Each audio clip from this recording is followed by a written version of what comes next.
नमस्ते बच्चों, जय हिंद, वंदे मातरम। मैं धनपाल देथिया और आपका एक बार फिर से स्वागत करता हूं मैजिक मैथ्स के इस छोटे से सेशन में जिसका नाम है 4D सीरीज। 4D सीरीज यानी कि 4D यानी कि 4 यानी कि डेली डोज बाय धनपाल देथिया। और ये एक ऐसी सीरीज है जिसमें एक इंपॉर्टेंट क्वेश्चन डेली डोज में आपके लिए लेके आता हूं। डेली आपको डोज मिलता है एक इंपॉर्टेंट क्वेश्चन का, इसलिए इसका नाम है 4D सीरीज। ठीक है, और इंपॉर्टेंट क्वेश्चन वो ऐसे वाले लेके आता हूं छांट के आपके लिए, जो कि एग्जाम में बार बार पूछे जाते हैं और इनके ऊपर बहुत सारे क्वेश्चन बनते हैं इनके कॉन्सेप्ट के ऊपर। ठीक है, और उसी सीरीज में आपके लिए आज जो क्वेश्चन लेके आया हूं मैं, एक सिंप्लीफिकेशन का क्वेश्चन लेके आया हूं।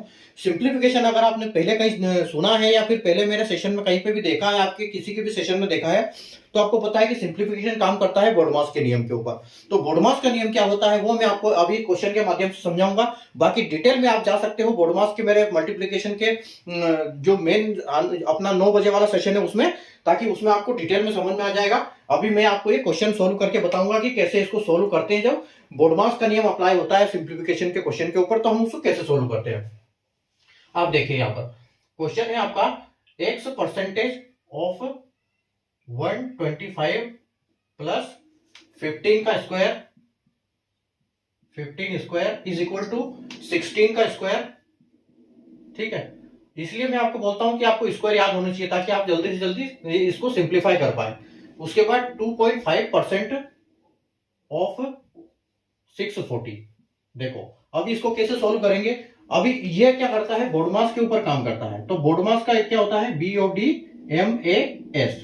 ठीक है, और इसको जब हम करते हैं तो क्या होता है, बी यानी कि सबसे पहले हम सोल्व करेंगे ब्रैकेट। ठीक है, उसके बाद हम सोल्व करेंगे ऑफ। जो ऑफ, ओ का मतलब होता है इसमें ये ऑफ होता है। ठीक है, जो ऑफ लिखा होता है यहाँ पर ये ऑफ का मतलब होता है। और डी का मतलब होता है डिवाइड, जो सबसे पहले उसके बाद डिवाइड का नंबर आएगा, उसके बाद मल्टीप्लीकेशन का नंबर आएगा, मल्टीप्लाई करेंगे, उसके बाद एडिशन करेंगे और लास्ट में हमारा आएगा सब्सट्रैक्शन। ठीक है, यानी कि माइनस, लास्ट में सब्सट्रैक्शन आएगा। तो देखो इसको कैसे सोल्व करेंगे हम। तो x को हम परसेंटेज को ऐसे लिख सकते हैं, अगर यहां पर डबल जीरो है तो हम परसेंटेज को डबल जीरो से सीधे काट सकते हैं, क्योंकि ये दोनों आपस में वो कनेक्टेड होते हैं। तो जब इधर डबल जीरो होता है तो हम काट सकते हैं, लेकिन यहाँ पर डबल जीरो नहीं है तो हम परसेंटेज काटेंगे नहीं। यहां हम लिखेंगे x को x अपॉन 100। ठीक है, और इंटू 125, और प्लस में 15 का स्क्वायर क्या होता है, 225। ठीक है, 225 और इज इक्वल टू 16 का स्क्वायर, 16 का स्क्वायर यानी कि 256, 256 माइनस में क्या है 2.5% ऑफ 640। तो इसको कैसे लिखेंगे हम, 2.5 अपॉन में 100 और इंटू 640। ठीक है, अब इसको जब हम सोल्व करेंगे तो इसको कैसे सोल्व करेंगे। इसको सोल्व करने के लिए सबसे पहले हमको इसको करो, ये जीरो से ये जीरो काट दो। ठीक है, और इसको देखो ये 2.5 है और ये 10 है, यानी कि ये 1 है और ये 4 इसको बोल सकते हैं हम। और जब 4 से इस 64 को आप काटोगे तो ये 16 से कट जाएगा, माने कि इतना हमको सिंप्लीफाई करने के बाद हमको सिर्फ जो इसका आंसर है वो हमको मिला 16।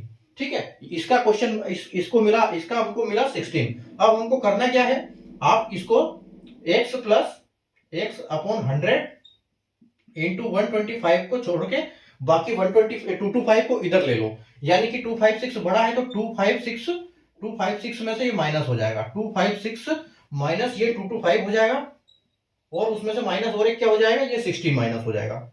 ठीक है, तो अब ये एक लाइन में आ गए, इनको आप सिंप्लीफाई कर दो। तो 256 में से 225 और 16, 225 16 कितना होता है, ये होता है अपना 241। ठीक है, 241 आप इसमें से घटा दो तो ये कितना बचेगा, ये आपको बचेगा 15। ठीक है, आपका 15 बचेगा। अब हमारे पास जो क्वेश्चन बचा है वो क्या बचा है, अब ये जो x है इसको x को इधर ले लो और x में इसको इज इक्वल टू 15 इंटू ये जो 100 है ये ऊपर आ जाएगा। ठीक है, 15 इंटू 100 और अपॉन में क्या हो जाएगा 125, ये नीचे हो जाएगा या पलटी मारेगा। तो अब इसको आपको क्या करना है, इसको देखो, इसको करो 4 से 125 से और इसको करो 5 बार, ये 100 4 बार जाएगा 25 से, ये 5 बार जाएगा, और इस 5 को इसको काट दो 3 से, यानी कि 5 3 15, ये हो जाएगा आपका 3 बार। ठीक है, और आपका सॉल्यूशन हो जाएगा 3 इंटू 4, यानी कि आपका जो फाइनल आंसर है वो क्या आ जाएगा, 12 आपका आंसर आ जाएगा। तो इस हिसाब से हम बोडमास के सिंप्लीफिकेशन के क्वेश्चन चुटकियों में सोल्व कर सकते हैं, लेकिन हमको स्क्वायर रूट और ये सब पता होना चाहिए और सीक्वेंस पता होना चाहिए। आपको अगर बोडमास का नियम पता है और आपको ये इतने स्क्वायर कम से कम, जो हर बार मैं बताता हूं कि आपको 30 तक टेबल याद होने चाहिए, 50 तक 100 स्क्वायर याद होने चाहिए, 30 तक क्यूब याद होने चाहिए, ठीक है। तो आपसे बहुत जल्दी ये सिंप्लीफिकेशन के बनेंगे। बस आपको ये पता होना चाहिए कि कहां पर किसको पलटी मरवाना है, किसका क्या होगा, तो ये आपसे बहुत जल्दी हो जाएगा। अगर सेशन आपको अच्छा लगा तो सेशन को लाइक कर दीजिए, शेयर कर दीजिए और चैनल को सब्सक्राइब कर लीजिए, क्योंकि ये ऐसे सिंप्लीफिकेशन या कोई भी क्वेश्चन, इंपॉर्टेंट क्वेश्चन इस सीरीज में आपको डेली मिलेंगे करीब 11 से 12 के बीच में। Thank you.